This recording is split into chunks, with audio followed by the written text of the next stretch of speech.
The acting Premier flew to Newcastle this morning to make the announcement which he says ends 30 years of debate and argument over Newcastle's East End. The plan he unveiled has the government's approval and he says it will definitely go ahead.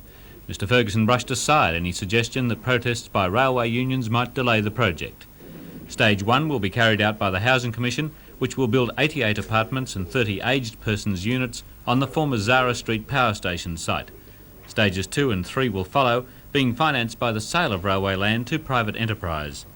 The planning schedule calls for the redevelopment to be complete by 1990.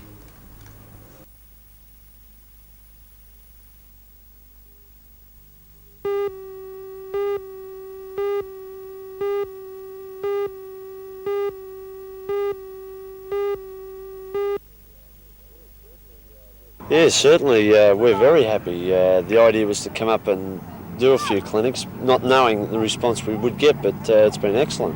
Mark, the continuation of these training clinics by the Swans, obviously this is going to be an ongoing thing and spread wider into the Hunter Valley? Oh, of course, yes. Our aim is to service the whole of New South Wales. It's a big state, of course, but eventually we'll get around, yeah. The talking point this year regarding the Swans was the total move to Sydney. There was a couple of players that stayed behind. How have the players settled into life in Sydney?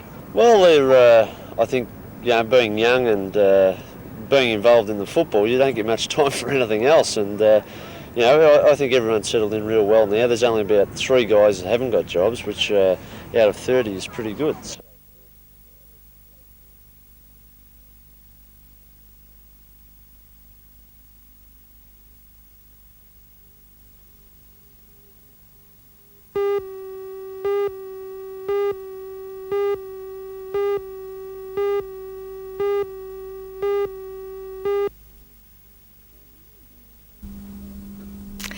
There was a moment in the libation bearers last night which showed what strength this production could achieve. By a simple grave, a young man lamented his murdered father in unaccompanied song, joined by his sister and a chorus of grieving serving women gathered quietly by. For me, at this point, this drama of revenge, honour and justice combined the simplicity of action and the complexity of thought which are such a striking feature of Greek drama. But more often this strength was missing. Lynn Lawson's choreography was often too fussy and too busy and distracted from what the otherwise strong chorus was saying. Some of the smaller parts were played with a jarringly melodramatic air, and while Dimity Rafdos had some very, very strong moments as Electra, generally I thought the level of passion could have been higher. Director Michael Ewens presented this production in his own new translation, which was very clear and easy to speak. While it lacked some of the poetry of more literary versions, it remained true to his stated aim of making the text accessible to Australian actors and to the audience. I thought the strongest point in this production, however, was original music by Jenny Ewens. It enhanced and highlighted what I think is this play's trump card, its highly ritualistic qualities.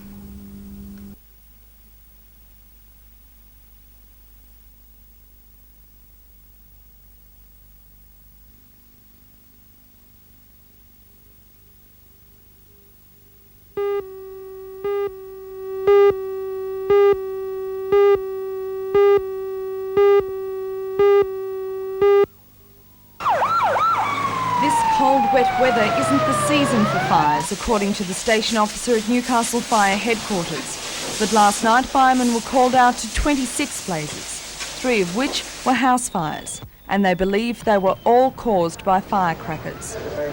It only takes a spark to cause a fire in many cases, and the firemen say that last night alone, thousands of dollars worth of damage was caused because of carelessness with fireworks.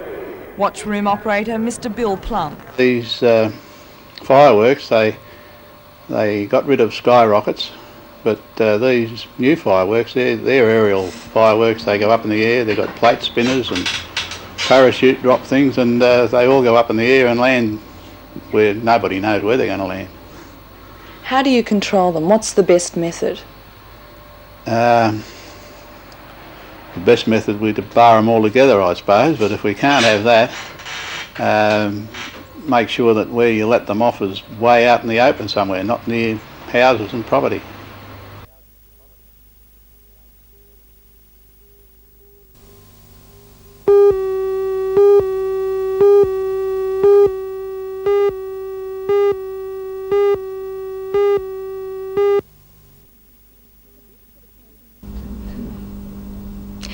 fact that a play is on the school's reading list is not in itself sufficient reason for staging that play. And when the play in question is The Crucible, a theatre company has to look very closely indeed at its ability to do justice to the piece. Newcastle Dramatic Art Club, it must be said, is way out of its depth with The Crucible, Arthur Miller's intense and, it must be said, difficult account of witch hunts in 17th century Salem. The play looks at the way hysteria on the part of a few silly girls led to a period of terror when many people were executed as witches. It is a tense, chilling and highly emotional play that requires a very high level of acting skill and perceptive and subtle direction. Newcastle Dramatic Arts Club's production has neither of these qualities. Director John Crosby's staging is for the most part still and static, and many of his actors look uncomfortable, awkward and cramped on the small Roxy stage. Of the large cast, most are not skilled enough or experienced enough to convey the emotional complexities of this piece, thus reducing drama to melodrama. Only David Berthold as John Proctor and Leslie Woodcock as Mary Warren gave us flesh and blood instead of cardboard. I question this production's usefulness to students of the play.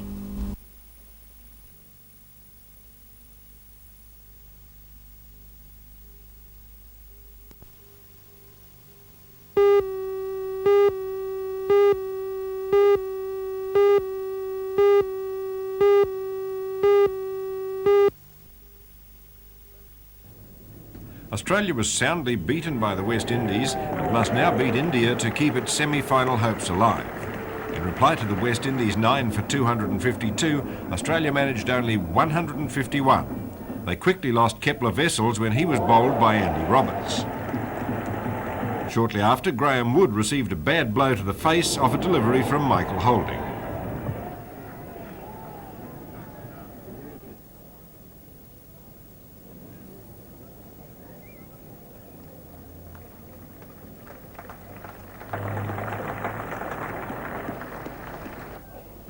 After Kim Hughes was dismissed, Yallop and Hooks, the best batsman of the match, took the score to 141 before talented young fast bowler Winston Davis struck and the wickets tumbled for Australia.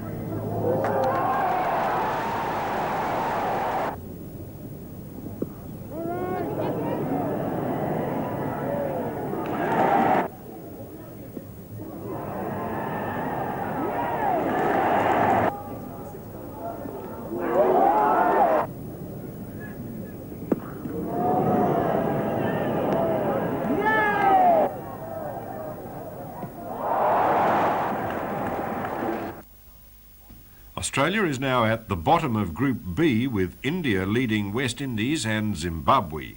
In Group A, England leads New Zealand, Pakistan and Sri Lanka.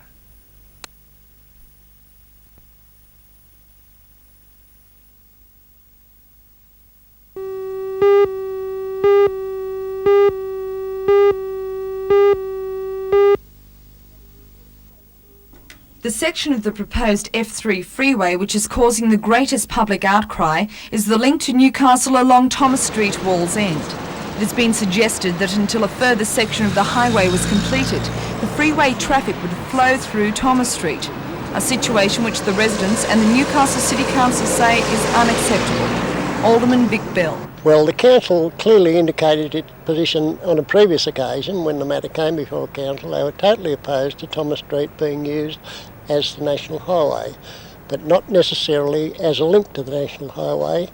And the period of time mentioned of the section that will connect to Branxton, bypassing Newcastle, is estimated to be 10 to 15 years.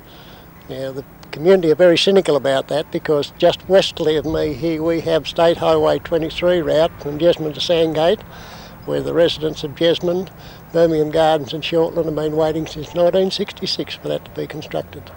And the committee recommended last Tuesday evening to reaffirm its previous decision, namely that it considers that it would not oppose Thomas Street as a link to the National Highway, but certainly doesn't accept it as part of the National Highway, even for an interim period.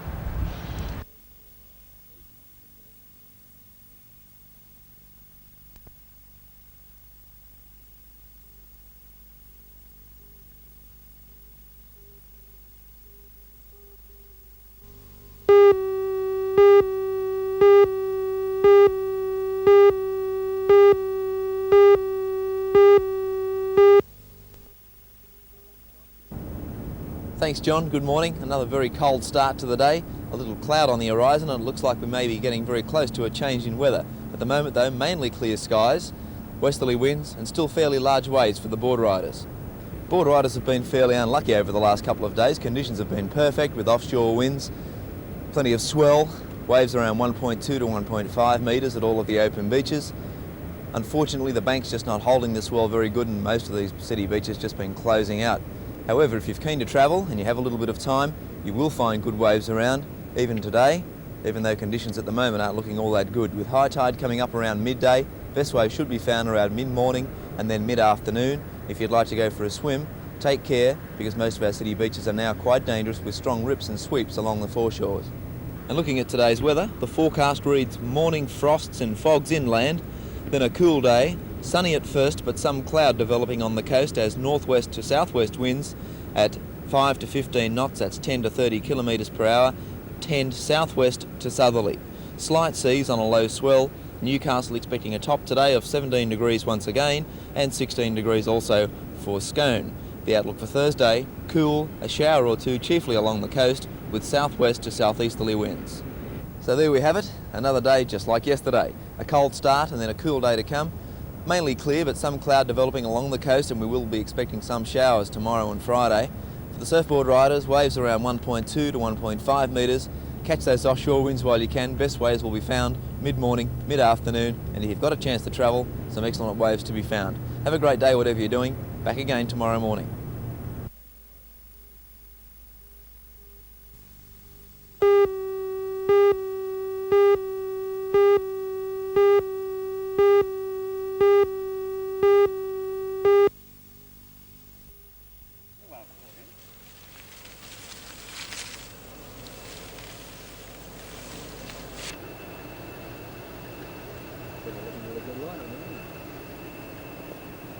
You want the tree shut back in? And they would do. We got here the police were here.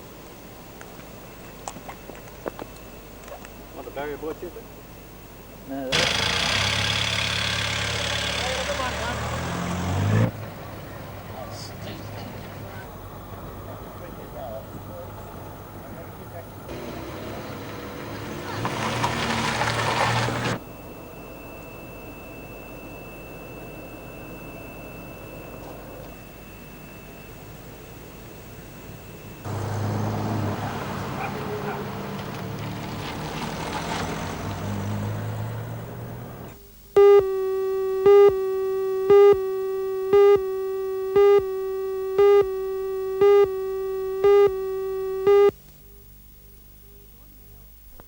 Broadmeadow and Port Waratah-based train drivers met at Adamstown yesterday to consider further action against a new SRA policy cutting train crews from 3 to 2.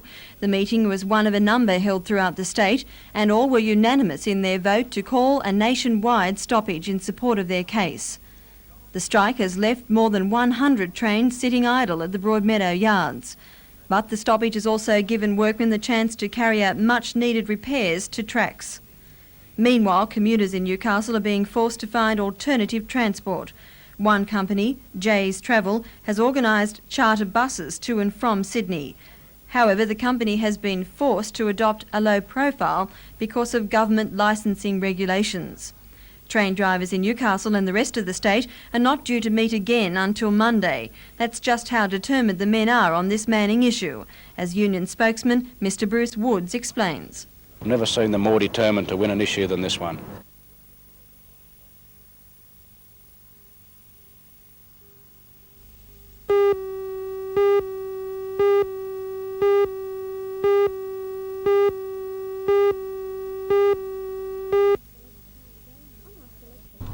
On our selection, the rambling saga of rural family life in turn-of-the-century Australia is a disappointing play.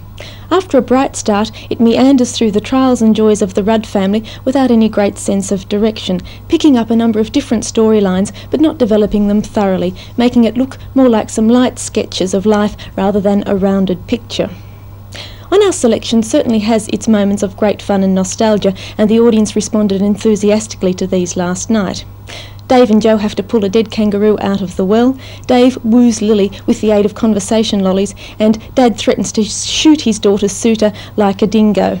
But these moments are far and few between, and there are lots of slow and dull patches in between. Newcastle Repertory's production is a loving and honest attempt to bring this play to life, but the unevenness in casting only highlighted the unevennesses in the play itself. Alan Roberts gave an outstanding performance, very warm and believable. Richard Davies was bright and cheeky as Joe, and Graham Halliday was a good foil for him as the slow-thinking Dave, although I think director Shirley Bloomfield overdid the slowness a bit here. But on the whole, I think the production needs to be more punchy, and the actors needed to be a bit more experienced if they were to bring out this play's strong points and gloss over its weaknesses.